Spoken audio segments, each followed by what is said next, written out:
They said the National Guard was coming to keep the peace, but local leaders in Memphis never asked for it.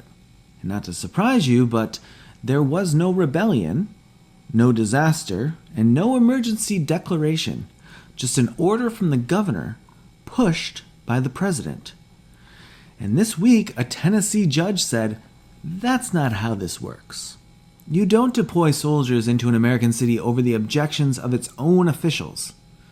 Not unless the law allows it. And in this case, they said, it didn't.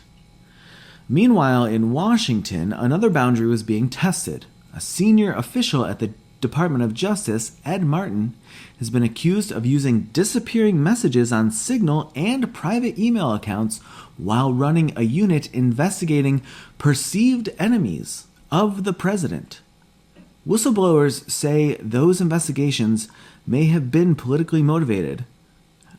Yeah, seems obvious.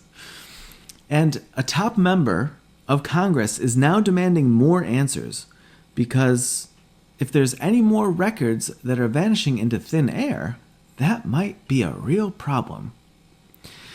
Both of these stories ask the same question. What happens when power no longer feels the need to explain itself? You see, we like to believe our system has limits, that troops only deploy under clear conditions, or that prosecutors work for the law, not for the party, or that records are kept so power can be held accountable. But history tells us those boundaries can erode fast. By the 1770s, British soldiers were stationed in Boston without the consent of local legislatures. London said it was about, wait for it, keeping order. The colonists saw it for what it was, coercion in uniform.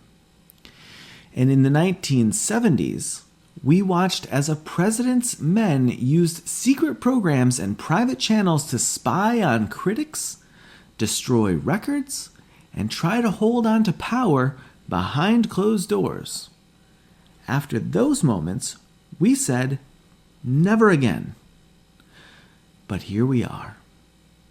We have troops deployed to a city that didn't want them, and a justice official accused of hiding his communications while investigating political opponents. These aren't just isolated events.